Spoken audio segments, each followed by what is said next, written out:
Hello, ladies and gentlemen. Thank you very much for joining me. A few little technical issues here, but hopefully you can hear me. If you can, please say yay in the comments.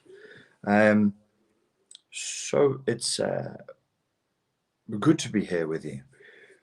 The topic tonight is about intent and focusing on what you do want. There are two types of people in this world. No, there's never two types of people in the world. It seems to be the case that on this issue, we are either in one state of being or in another state of being. And this is about intent. This is about focusing on what you want.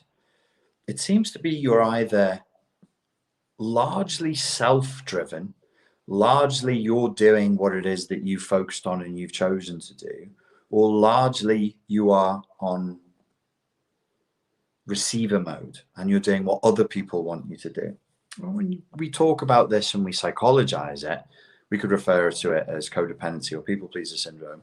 But let's just remember, it's a perfectly natural state of being. Sometimes, in the name of integration and balance, there is yin, there is yang. Sometimes you transmit and sometimes you receive. But when we're talking about people's overall life direction, I think the worrying thing is when people get too much into receiver mode and they're really not asking themselves the good, high quality questions that would take them much more directly where they want to go. So let's start there. We're going to start with the idea that just asking yourself the question, am I largely in receiver mode or am I largely in transmission mode? Am I largely setting the direction for my life myself? Or am I largely taking it from other people and other sources? If I am taking it from other people and other sources, who are they? And am I fully conscious and aware of all of them? My implication here is that you probably are not. When I want to look at you for dramatic effect, where do I look at you? See, the camera is not, there it is. The comments are there. My view count is there. And there you are. Let us make eye contact. Simulated eye contact, because that's all you're allowed at this point in human history.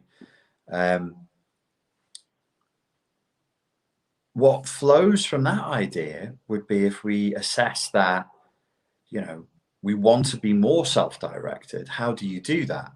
Number one would be to say, look, you really have to clean up your act.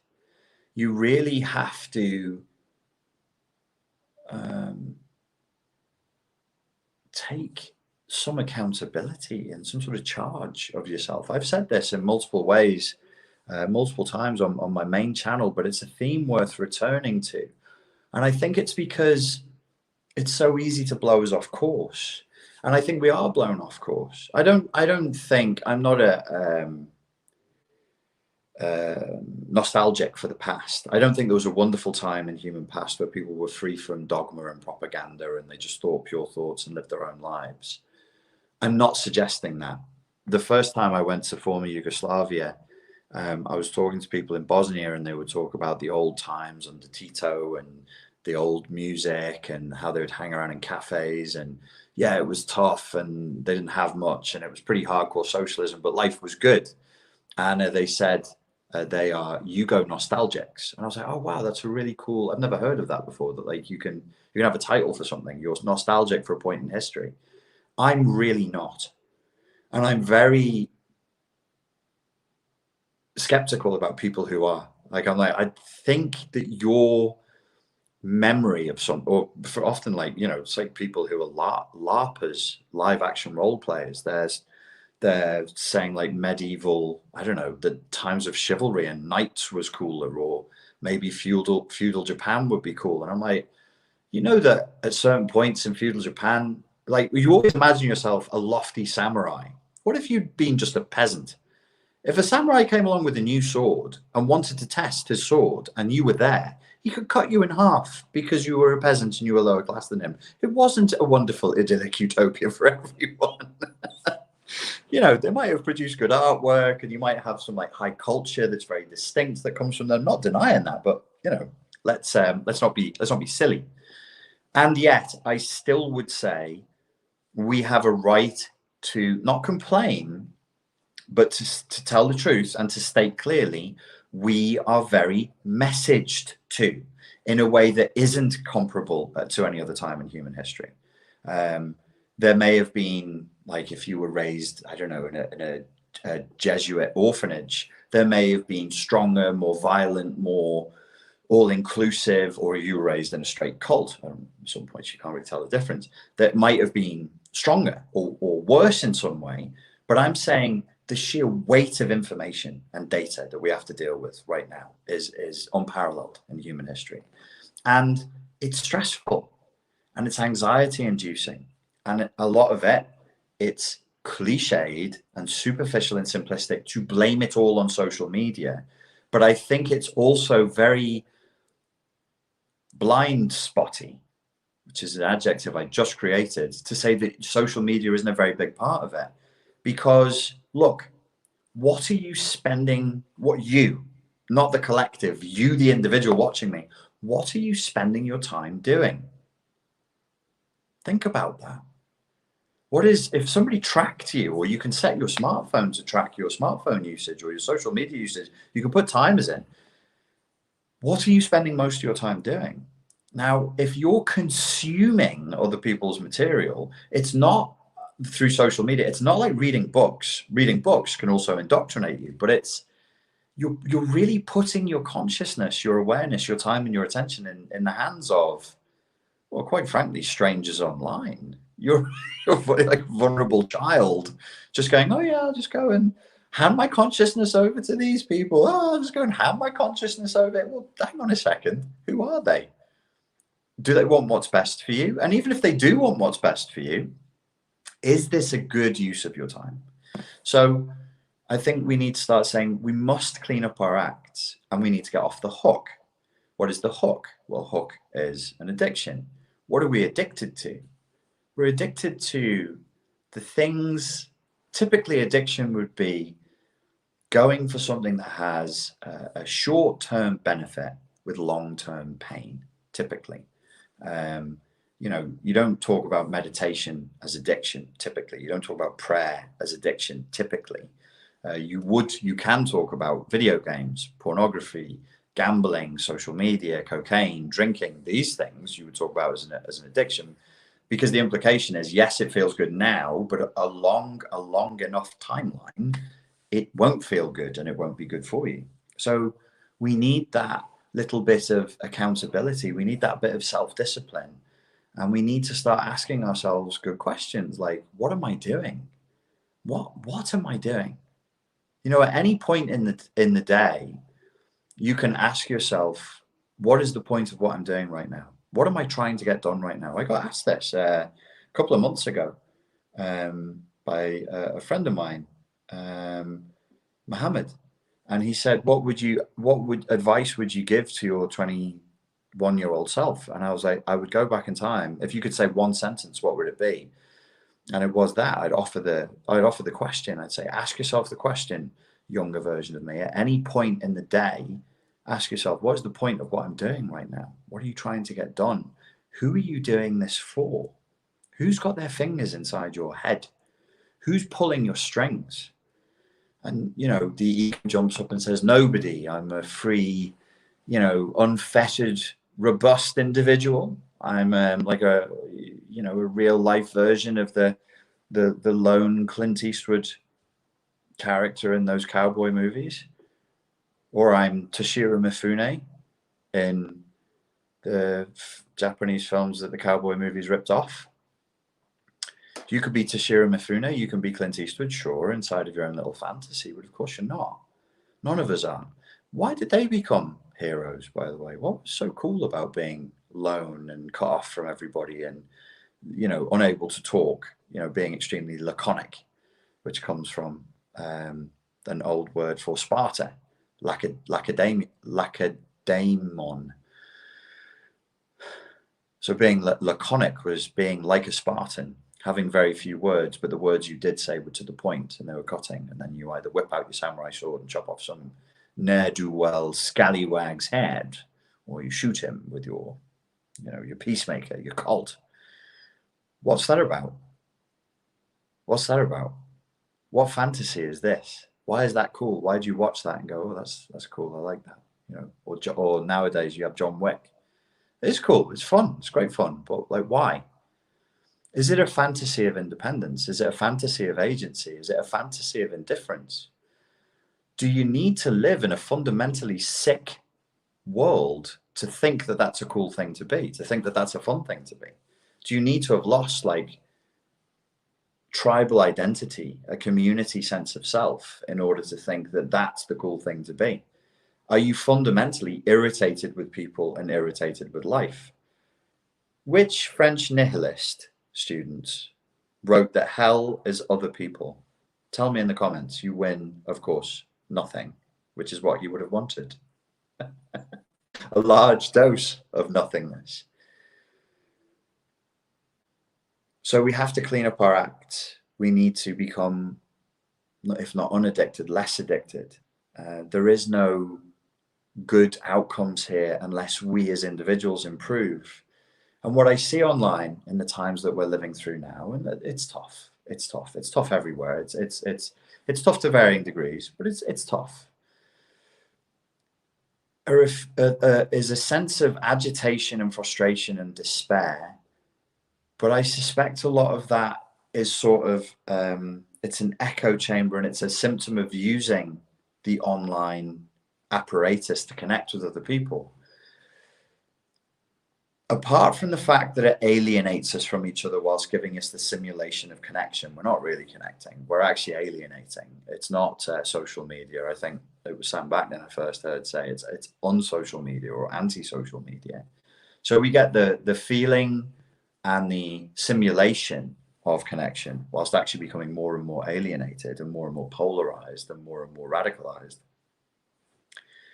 And we're also investing deeper into a false self, an avatar of ourselves.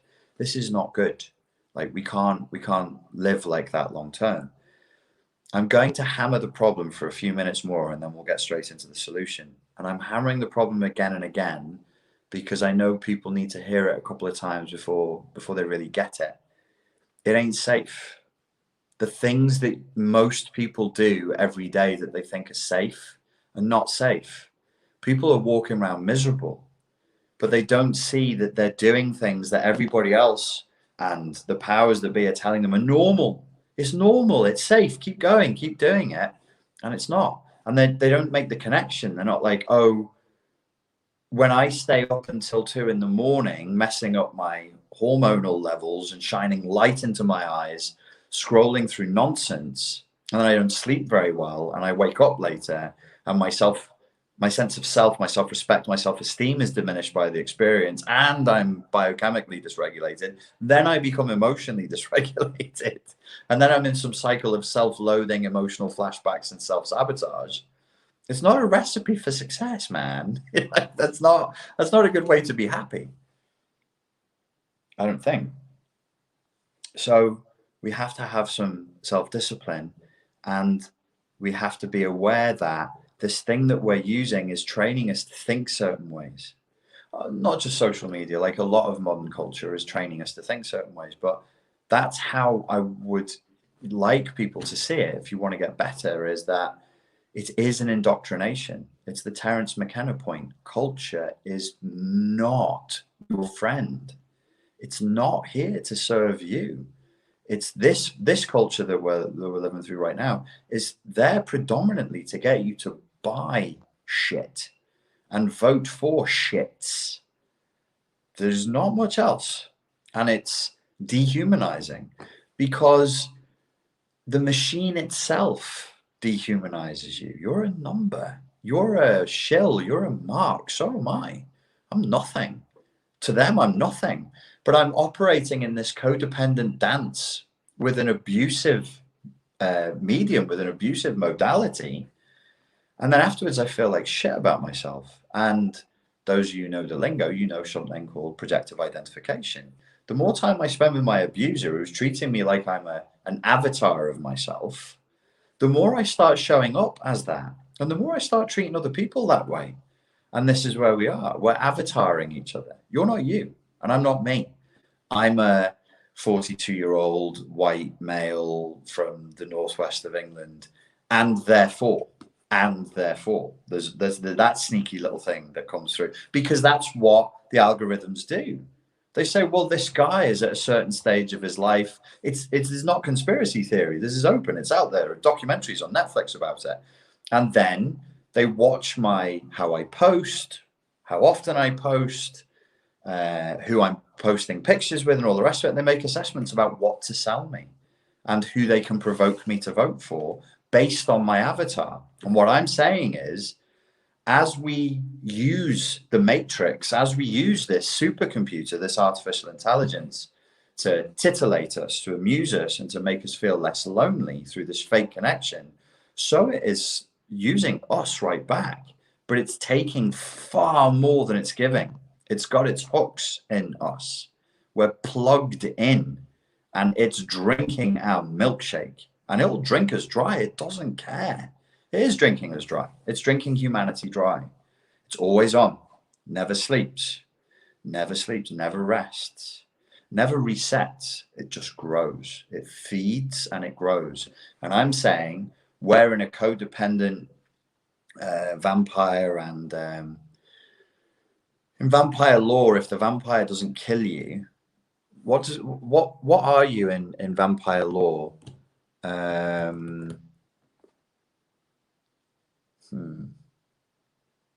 If you're not killed, a familiar. You're a familiar.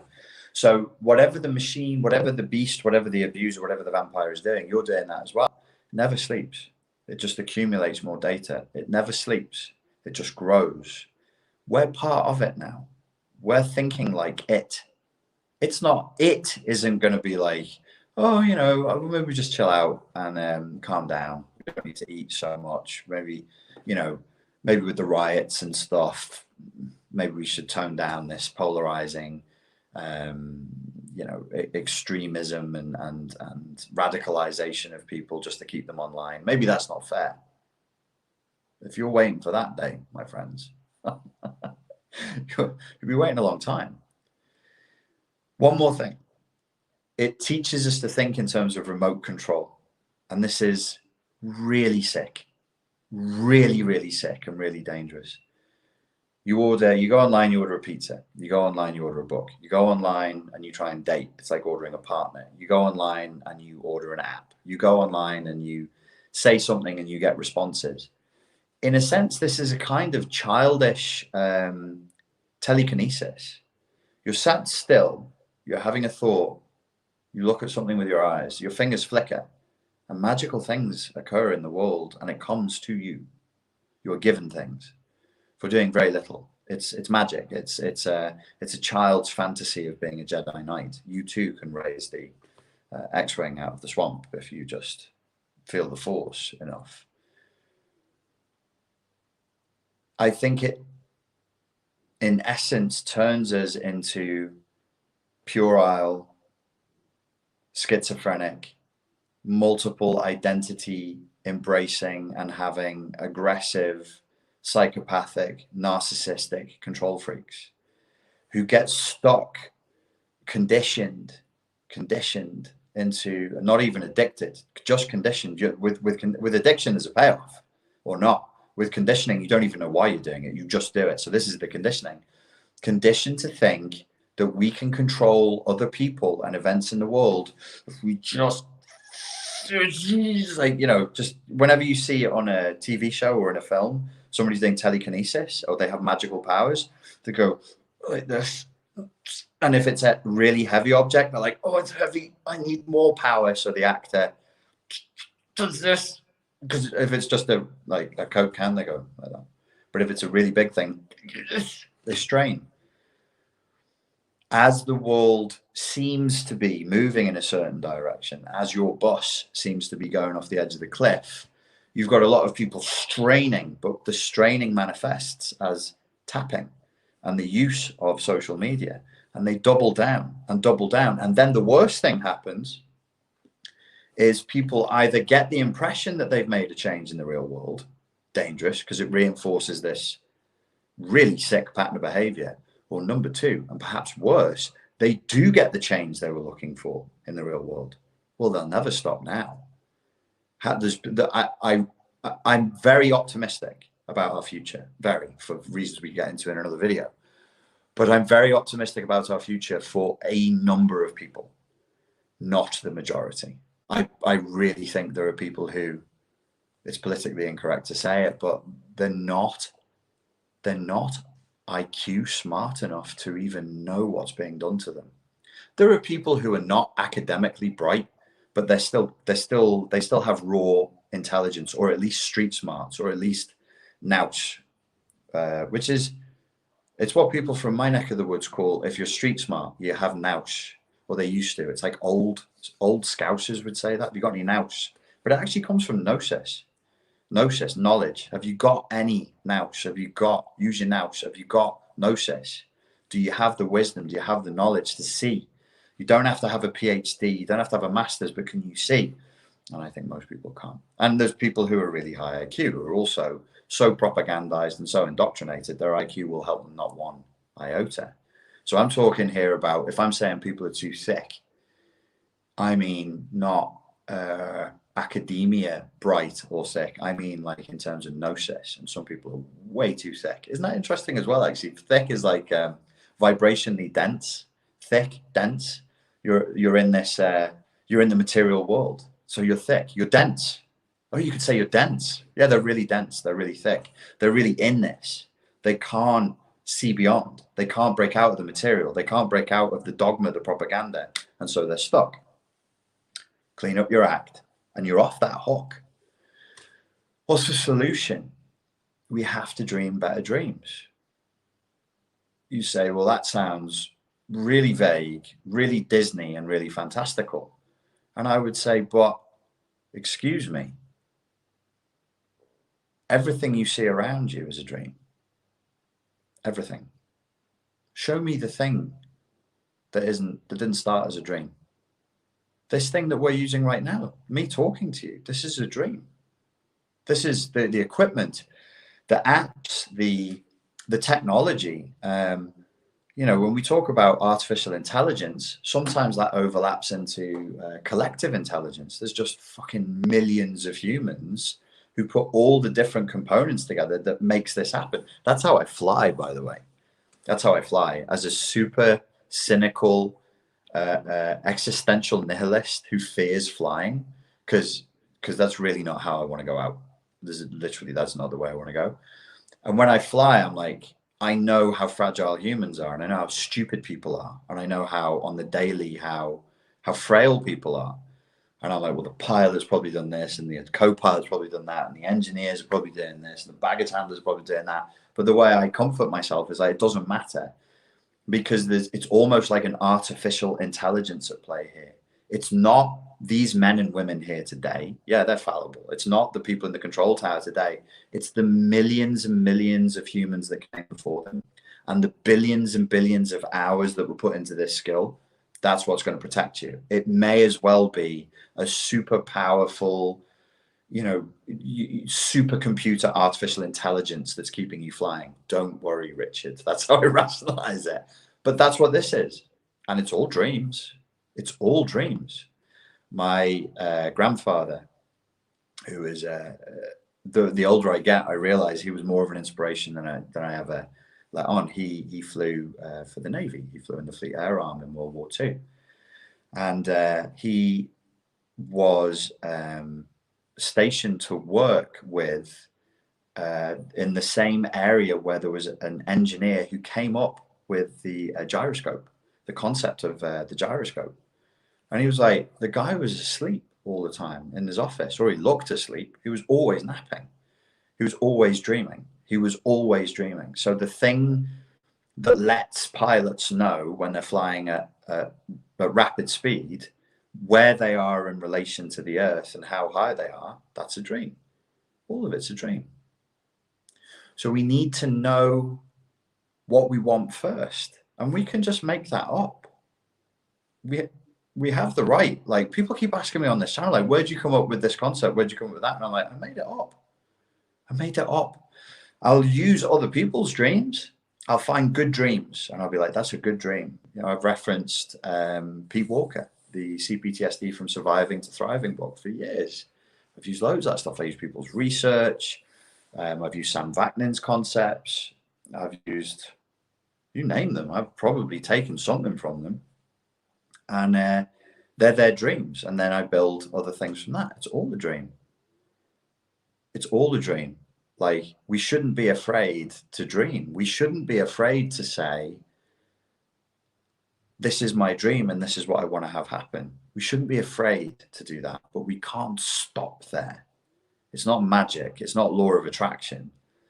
What makes a dream reality? Well, as I mentioned, billions of man hours and millions of people coming together to make it happen. Sometimes that's not necessary, because sometimes the changes we're trying to make are not that big. Right now, the reason why I say I'm optimistic is because in my little head, and I push my brains with this. I'm good with psychology. I'm not good with politics. I kind of think, okay, use what you're good at and apply it to politics.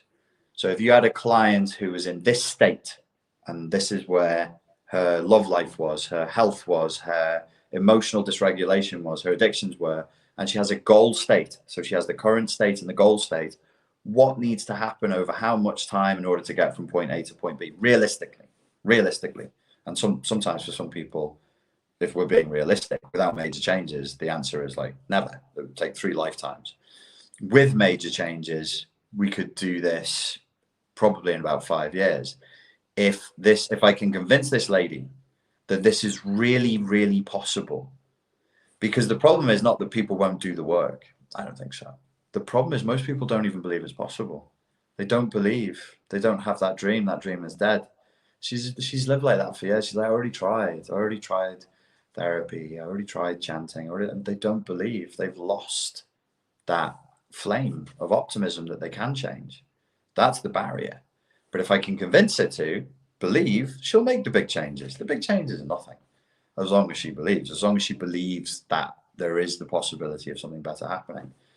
And I look at the current state and the goal state, and I make an assessment. How far, how much work, how much belief change to get from here to there? And it might be, as I said, like 5 months, 5 years, whatever. Nothing is 5 years, by the way, in the field of humanity. If a client takes 5 years to change, that's because I have to spend 4.5 years trying and failing to convince my client that there is a better way. Because humans just don't change that slowly. We just don't. The most radical changes in your life will take place in 6 months or less. Some of them will take place inside of a couple of hours, and they'll just completely change you.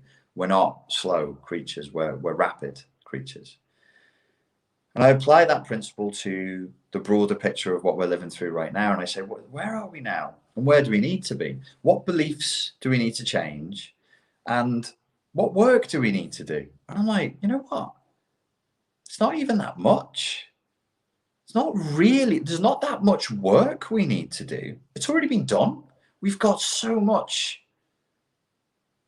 means of production. Sorry, provocatively throwing in the lingo there. We've got so much tech. We've got so much science already. More than enough. So there isn't really much like muscle work to be done. I don't think. Not that I can see. Not a huge amount. We don't have to move heaven and earth. It's not like some Greek god's curse where we're all going to be laboring till our dying day. Like physically, we've got robots and planes and transportation and really high level logistics, really high level, all tracked by amazingly intelligent computer programs. Yeah, it's not that big of a deal. So what do we need to change? Just the beliefs, really. It's just the beliefs, really. And some people will watch this and they'll get really angry with me. They'll be pulling their hair out and they'll be saying, look at how much suffering there is in the world. Look at how much trouble there is. Are you really giving us some fucking stupid, rehashed John Lennon, just imagine a different world or just dream a different dream and everything would change? And I'd be like, I don't know. I didn't come up with that overnight. I have spent since the beginning of this started until now, all that time, I put it down. I don't think about it all the time, but I pick it up and I put it down and pick it up. And that's where I've come to. I'm like, it's really just belief change at this point. Because we don't lack stuff. We don't lack food. We don't lack the means of making food. We don't lack transportation. As I say, we don't lack logistics. We don't lack medicine. We don't lack science. We don't lack tech. I mean, if anything, there's another optimistic thing that came out from the last year. Look at what's going on in the science world right now. Without giving, yeah, it's fine to say. I know somebody who's high up in office rental space in America, but she does it for America, Europe, and the UK. And she was telling me about what's going on in terms of the effing boom in laboratory rental right now, just to do research for obvious reasons. And obviously it won't go on forever, but just think about that. It's booming. It's like, you know, several times more than anything she's ever seen before, just in the rental of laboratories to try to get research done. We're not lacking anything. Sounds naive, sounds kind of dumb. Maybe I'm happy to sound kind of dumb. And say, I think this could be Garden of Eden. This really could. It really could be awesome.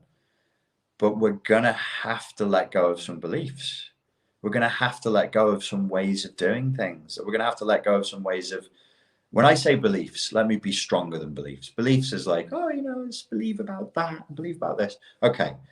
Core beliefs, like our relationship with reality itself. For some people, that needs to change. And it would be the kind of global, meaning not the globe, the earth, but in the psychological sense, when a belief change is global for the individual, you're changing something at the core of who they are. So it means global, solipsistically, global for them, where everything changes. Have you ever had that in your life? Don't be ashamed if you haven't. Most people haven't.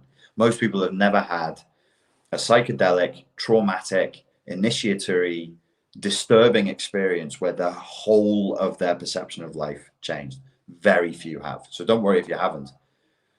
But what I'm saying is we all need to move in that direction. And for some of us, the new beliefs that we're going to need would represent a global shift. There are ways that people have operated for millennia that would have to stop. You just say we're not doing that anymore. You don't kill them. You don't execute them. You don't need violence. I really, really sincerely believe that violence is not the answer. We're heading towards, at the moment, I'm not naive, I know that we're heading towards a violent summer in 2021, unless things change, and they change drastically, and they change rapidly now. Otherwise, we're going to see a lot of civil unrest. Just watch Europe alone. As the weather improves, you're going to see some amount of violence this year. But I don't believe it changes anything. In fact, I think it reinforces the pre-existing power structure and the beliefs of the pre-existing power structure, because it's not just the beliefs of individuals. I'm not saying the beliefs of elites need to change. That's facile. No, everybody is responsible, all of us. Our individual beliefs need to change to the point where the collective unconscious, in a sense, changes shape. It changes its sense of self. It changes its sense of self in relation to reality. These are big changes, but in terms of physical work, the good news is I don't really think there's that much to be done. So at an individual level, we need to stay focused on that and to not lose sight of that it's really belief and perception that's going to change things here. And one of the best things that we can do is to focus on what we do want and to think of a new way of being and to dream new ways of being, and to don't laugh at dreams. Don't discourage dreaming. I mean it literally as well. Like when you sleep and dream, get into vivid dreaming. Buy yourself a dream analysis book. Pay attention to your dreams. Pay attention to other people's dreams. You never know. You never know what's there. You never know what's underneath the surface, what hidden jewels could be there. And I mean it in the metaphorical sense as well. We do need to dream. We need to dream better. And that takes... We can't put the toothpaste back into the tube. We can't uncivilize ourselves. We can't become primal and tribal and pre-civilized again, but we can at least recognize that that was a way we used to think and respect it, and that we can get over our sort of our narcissistic love affair with the way that we live now as being the most wonderful thing ever. Everybody's miserable, really. Like, I've been in this for I've not been working in psychology just since 2013. When I was very, very lucky. When I left university, the first job I got was in psychology. It was in the probation service, which showed me just wide scale misery. It's just miserable. Misery. People, I worked with drug addicts who were criminals. Probably some of the most miserable people you can come across. It's not good. We keep telling ourselves, this is great, this is so cool, this is such a great party, it's not good. We're not happy. Like, people are not happy, and it's okay.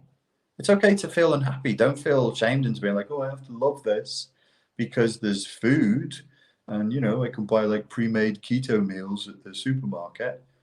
No, that's not actually what you need as a human being. And the agents of control, the people who do the PR and the people who construct the society that you see, they know that perfectly well.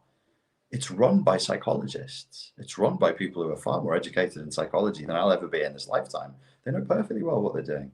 They know what you need, and they're deliberately not letting you have it so that you're agitated, so that you obey, so that you buy, so that you vote, so that you do as you're told. I think I'll stop there. If you have questions, please ask them now. If you can make them one sentence long and end in a question mark, it makes my life easier. I must drink some water now.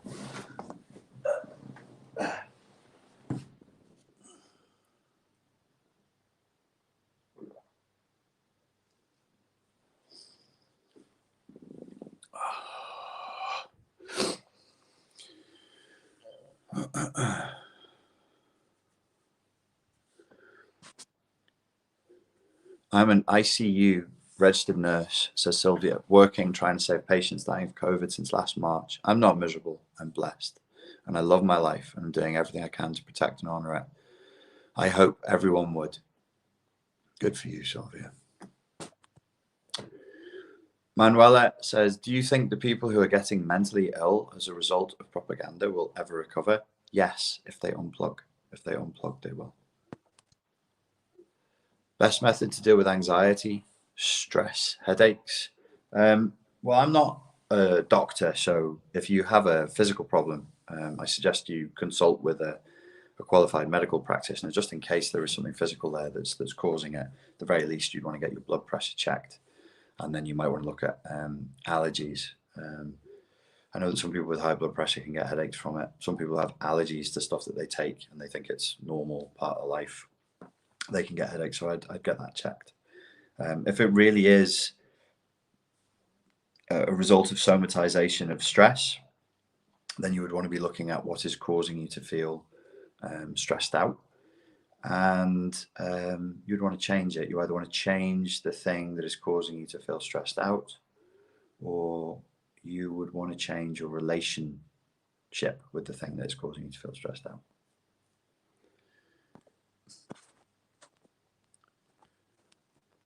Marty Stankowski says, doctors just pull up WebMD in front of you anyways, lol. I remember the last time I went in for I had a weird illness, it's called Hunter-Ramsey syndrome, and I got it in my ear, and they looked it up in front of me. we were just laughing about it, we were chatting about it, they were going, this is really weird. I was like, yeah, it is, it's weird, what does it say? Like, I don't know that it was WebMD, but they were on the computer, the doctor was on his phone and the nurse was on the computer going, check out these symptoms, what does this mean? As long as they find out what it is, I don't mind. Angela Fleming says, what kind of daily self-talk is helpful to stay in a manageable state of mind?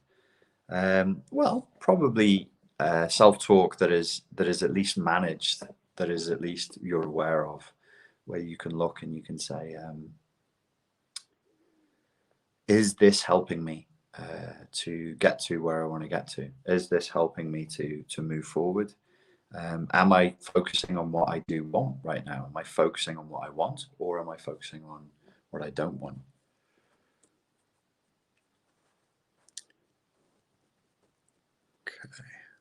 See if I can grab some more questions here. Okay.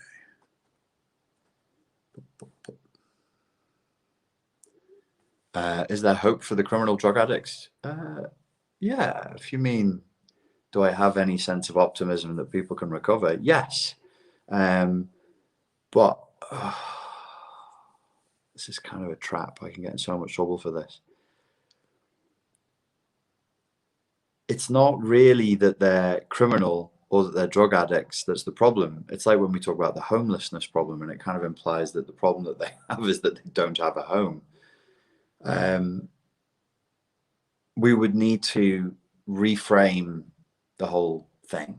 We really need to change some of the core beliefs that we hold about everything.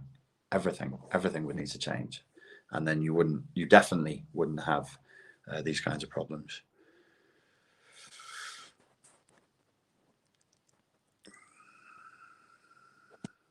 Carl asks, best country to live in now? Where are you going to be for the rest of 2021? The best country to live in now is not a country, it's a state.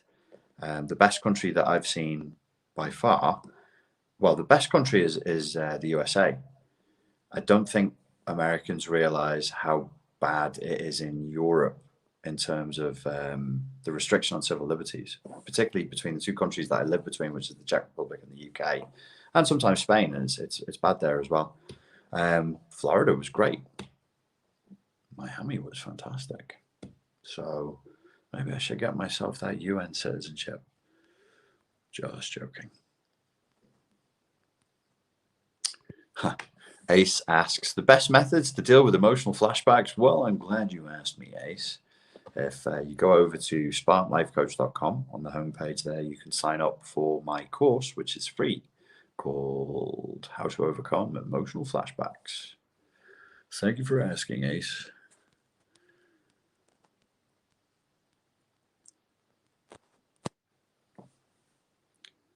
Okay.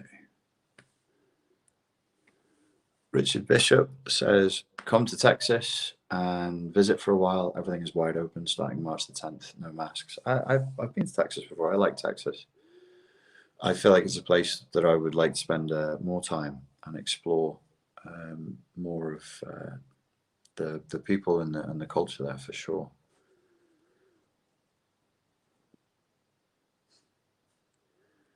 The best country is where you can kite surf without a wetsuit, away from all the crazies. Nice. Paolo says Portugal. I'd love to go back to Portugal. I miss it a lot at the moment.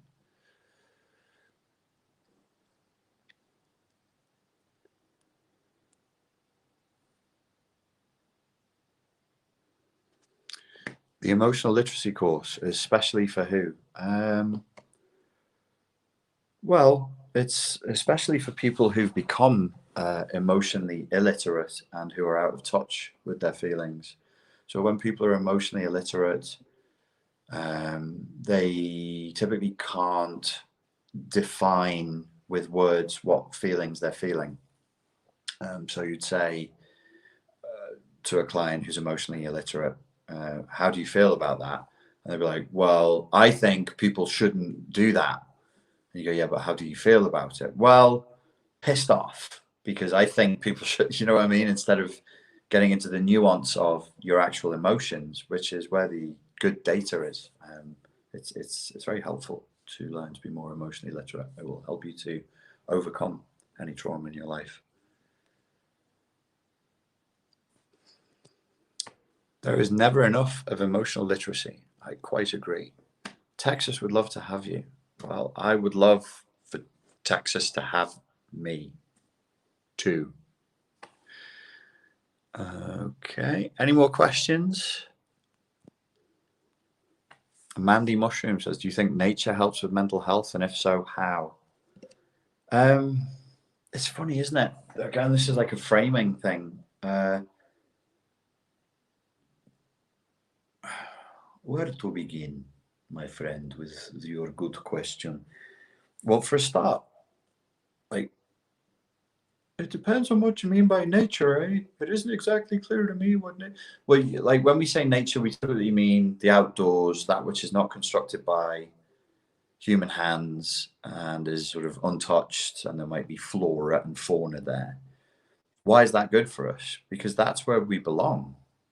We're of that. We are that. We grew up in that. We evolved in that. That's us. Cities and apartments and tower blocks really is not what we evolved to. It's, you could say it's natural because we made it and we're not outside of nature, we're part of nature. These are kinds of just really technologically advanced nests that take a huge ecological toll on the environment. We're like really horrible, huge predatory birds that make big nests that clear all the other birds and snakes and insects out of the way. So there's that. Nature is what we've evolved to, and the idea of mental health. I don't even know where to begin. It's like the question before about hope for criminals and hope for people with mental health issues. Psychology has a hell of a lot to answer for.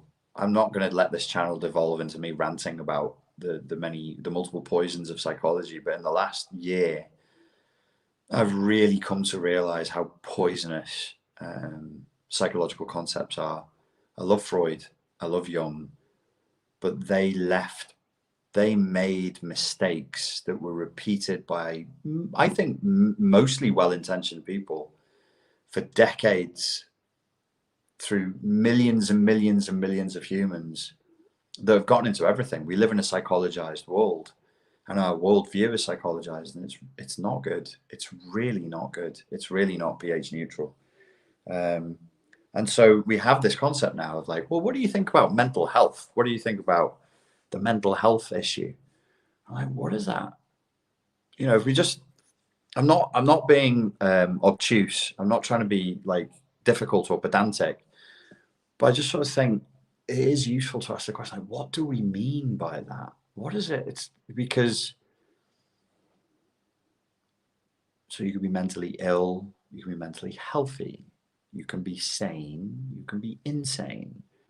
Sane, sane, it means clean. So some are pure and some are impure. Some are righteous and some are sinners. And it only takes me a couple of steps before I'm going, hey, this sounds a bit like an orthodoxy. This sounds a little bit churchy. I've had a number of people recently complain to me via email, and they've even made YouTube videos complaining about me for using shaming language. And I'm like, I'm actually only using the psychiatric published literature language about personality disorders. And it is shaming in itself. Don't get mad at me. I didn't write the DSM.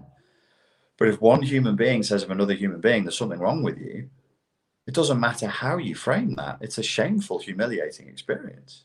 It's not like I'm a doctor and I'm saying, well, I got a blood test and it says you have this illness.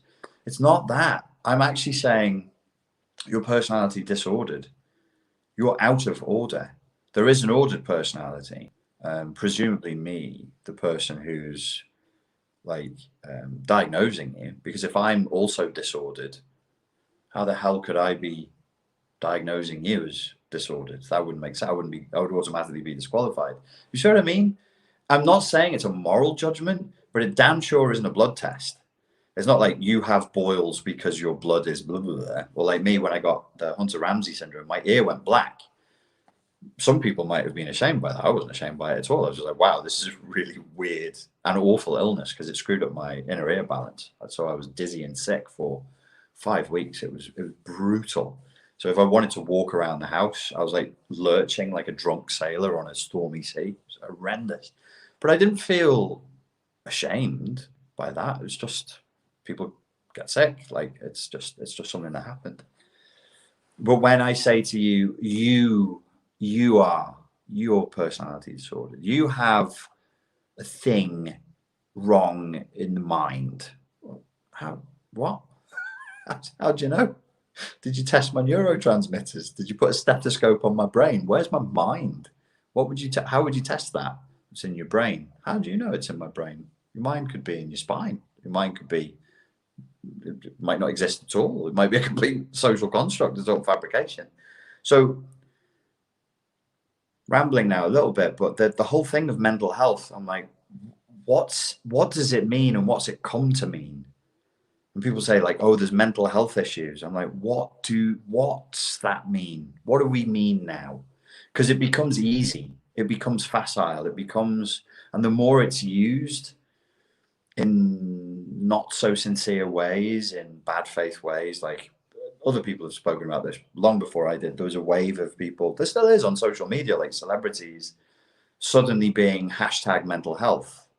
Suddenly everybody's got mental health issues. And then the people who follow them dutifully applaud their courage and their vulnerability, because being vulnerable is the most important thing all of a sudden.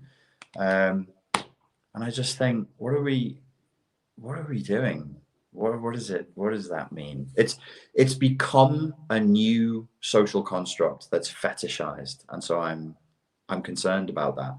Obviously, I care about people's mental health, but I don't use the words that way. I would say like, I'm bothered, I suppose, by the human condition, and it's more for me on that issue. It's more of a Vedic tradition perspective, or a psychedelic perspective, if you like, or philosophical perspective, like somewhere between the Vedic, psychedelic, and existentialist sort of thinking is like people suffer.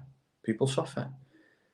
Even those who virtue signaling that they're brave and courageous and haven't suffered a day. Well, bully for you, because suicide rates are through the roof, kiddo.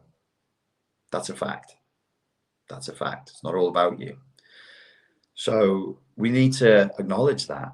It's disrespectful and shows a tremendous lack of compassion and a pretty heavy dose of arrogance to just disregard that because your experience is that you're flying high because you're needed right now.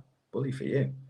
There's a lot of us who are not doing so well, and it's the majority of people are not doing so well.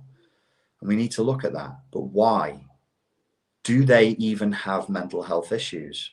See, this is the point I was meandering and limping towards. I think a lot of mental health issues aren't really the things that we think they are. I'm lonely is what people don't want to say, because that has no cultural significance. I'm depressed does. I want attention. Okay. You can't just go online and say, I want attention. But if you go online and flex and virtue signal and announce to everybody how wonderful you are, then you'll get attention. Do you see what I'm saying? I'm not saying people don't have mental health issues. I'm saying that it might be cart before horse. And in many ways, my answer to that, I've just hyperlinked like different traditions there. Existentialism, people who talk psychedelic philosophy, Vedic tradition, Gnosticism. And I would say, of course, you have mental health issues. You're alive. You're a human being. You suffer. What you mean is you suffer. What you mean is you're not sure what the purpose of life is. What you mean is you feel lonely. What you mean is you're full of existential dread.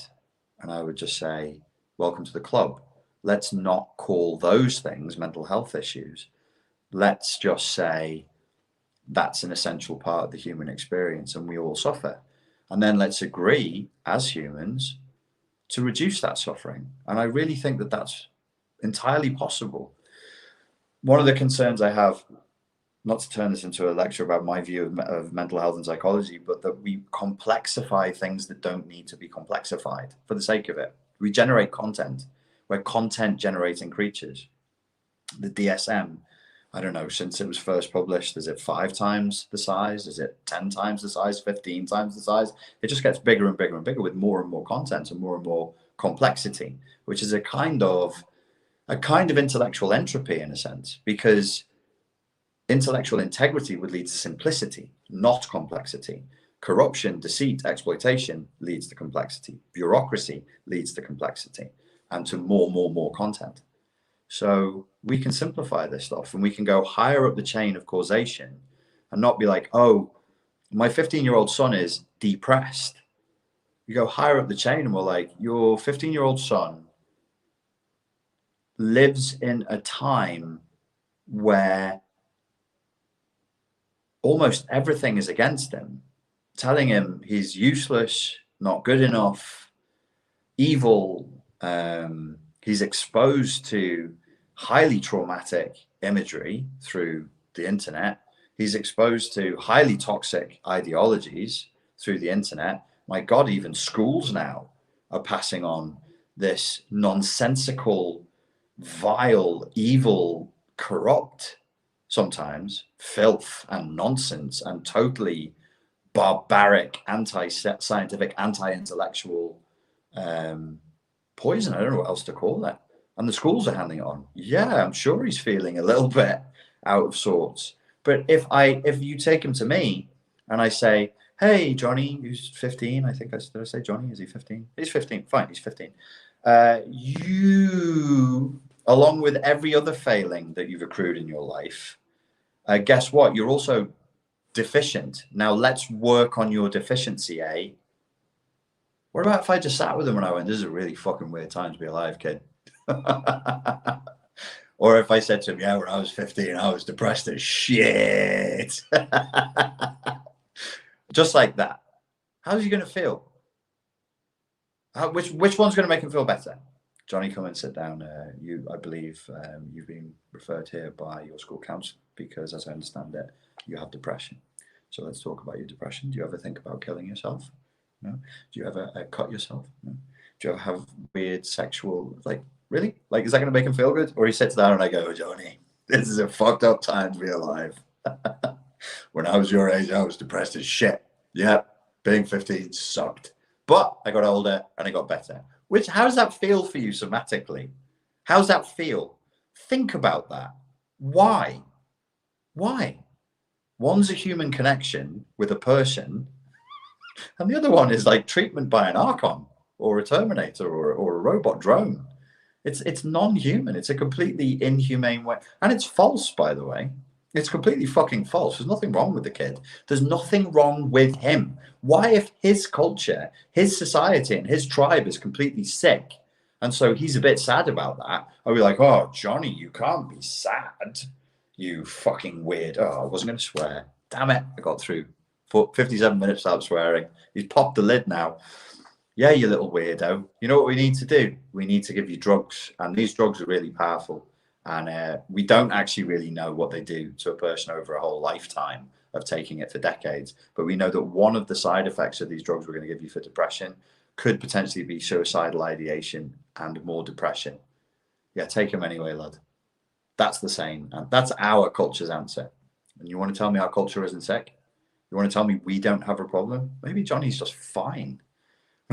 He's responding to the utter lunacy around him, the ideological zombie land of parasitic infection, of totally poisonous ideas. Yeah, he's a bit sad. Good for Johnny, man. Maybe he's a clear thinker. Maybe that's a really bright kid up and coming for the new world. Here's to Johnny. Here's to the Johnnies everywhere. What was your question? Oh yeah, nature and mental health. Sure. Yeah, it helps. I like the beach. Mountains. You know that point after the sun goes down and the sky's like a couple of weird colors. And I look at it and I go, I think I'm living in multiple realities at the same time, man. That's my favorite time.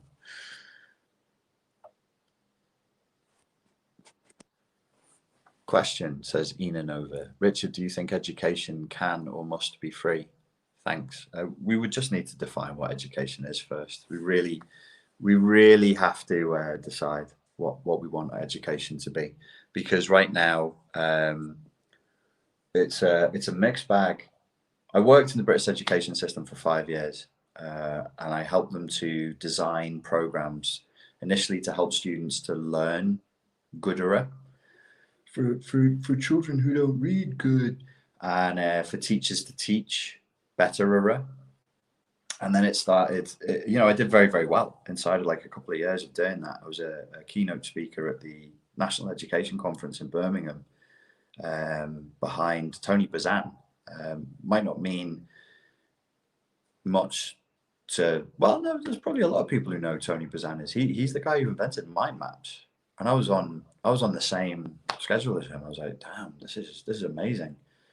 And it branched out into creating different courses, helping parents support their children through the stress of exams, and teaching kids a kind of variation of emotional literacy, teaching them meditation, concentration techniques, memory techniques, teaching them why they're learning, because a lot of kids are just like, why are we even doing this?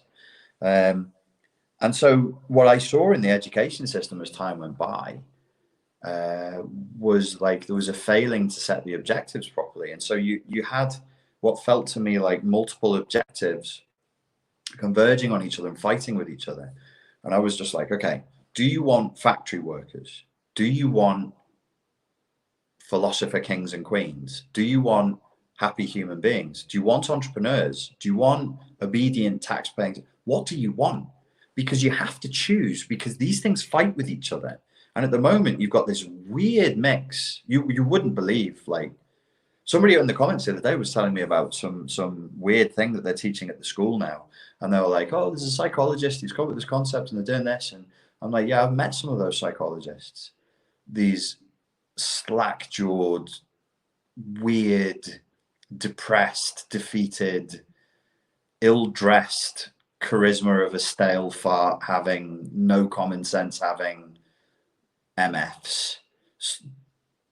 And honestly, some of the programs they put together are just nonsense. They're just nonsense. Their level of psychology is about the level of an article in Cosmo.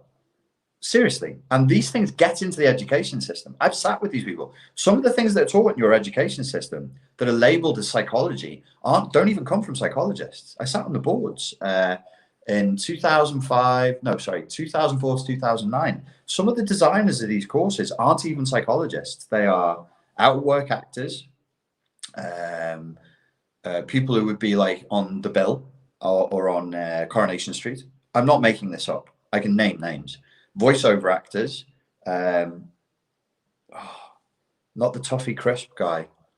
There's a guy who did a really famous actor, and he ended up producing a course that was just like taken on by a government body advising the education system. We went straight into the education system, and I was like, where's the psychology for this? And he's like, yeah, it's something. And I'm like, did they ask you to provide research or a single piece of peer-reviewed? No, nothing.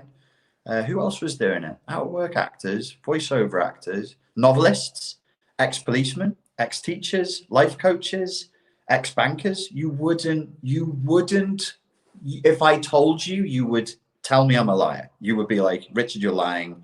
There's no way that happened in the British education system. It's known as one of the best in the world. What can I tell you?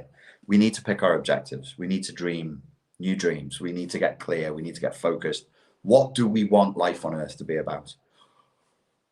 What is significance? How should people spend their time? How should a person live? What are we doing educating kids when we haven't answered those questions yet? That's where education comes from, by the way. Its root is in philosophy. And we're trying to cut it off. Go, no, forget philosophy. Cut it off, cut it off. Yeah, okay. See where it gets you.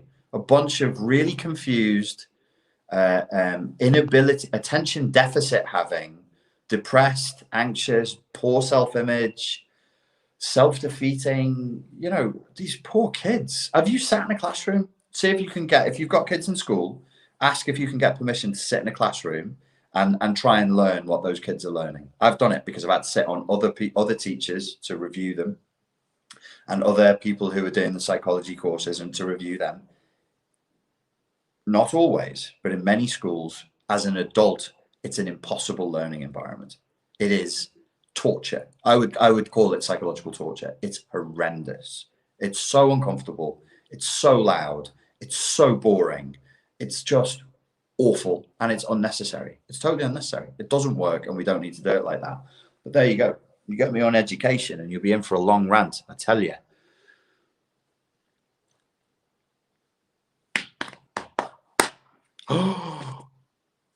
I'm not jumping on that landmine. Not tonight. Potence here. Hey, Po. Thanks for tuning in. Okay. I'll take one more question and then I will enter another dimension. It's from Coca-Cola. I know it is. I know it is.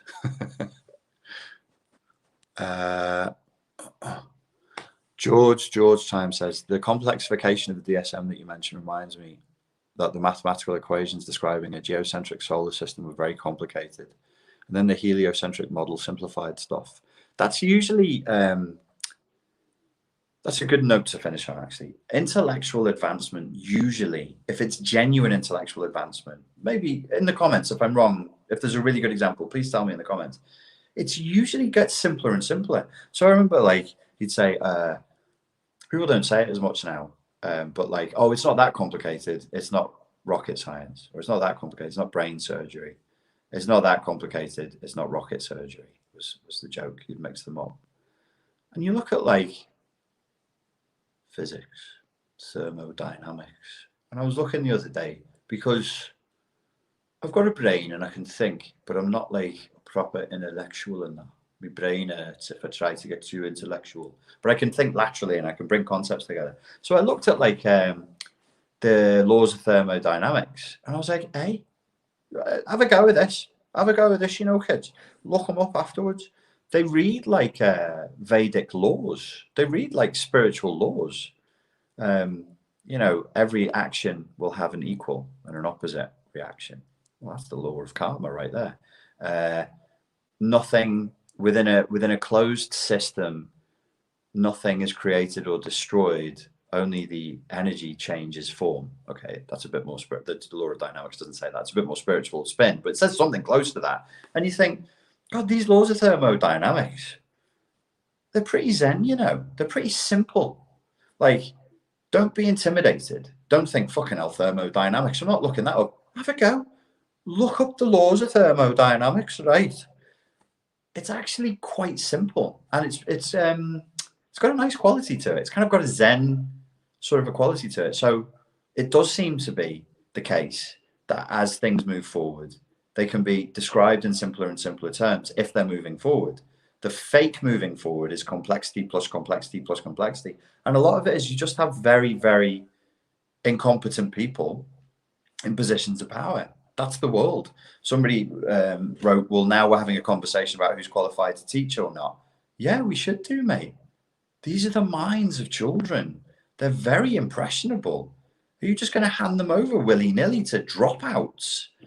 You know, weirdos, people with very strange political ideas, very extremist, very radical, strange, you know, inhumane, in my view, political ideologies. You're just going to hand them over to them.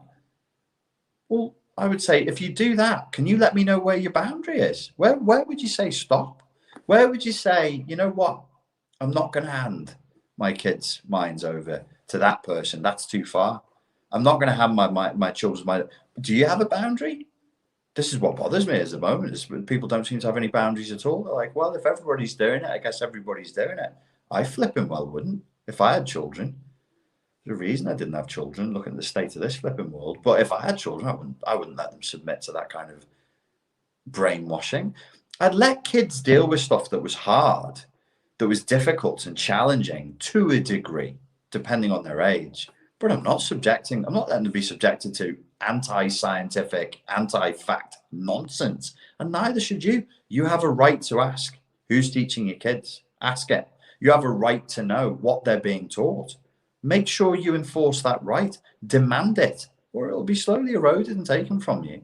And then your kids will turn up with weird, twisted ideas about how the world works and how human bodies work, and that are just so oppositional to reality, they have no chance of functioning in the world. Millennials. Millennials. I'm just trolling. Millennials, I love you. I love you. I love you. Don't be mad at me. You work so well in the world with your egocentric solipsisms. Did you all see? I'll finish on this because I'm getting tired now. Did you all see the Family Guy mockery of millennials? It's really, that's good satire. Look up on YouTube, Family Guy, millennials, and it's Peter Griffin manifesting as a millennial. It's good satire. It is high quality, beautiful. You will love it. Ideology at its purest. Comrades, I am done. Thank you so very much for your time and for your attention. I hope that was useful. I'm apologize kind of for my meandering, but if you let me meander, I can usually find something of interest up the side paths in the garden. So yeah, thank you very much. Please do focus on reclaiming your consciousness. Focus on what it is that you do want, not what it is that you don't. Don't let other people coerce your conscious space. And stay grateful, stay humble, stay open, stay optimistic, stay disciplined. And I look forward to speaking to you all again very, very soon. Cheers. I must go now. I really can't stay. I can't turn you off. Go away.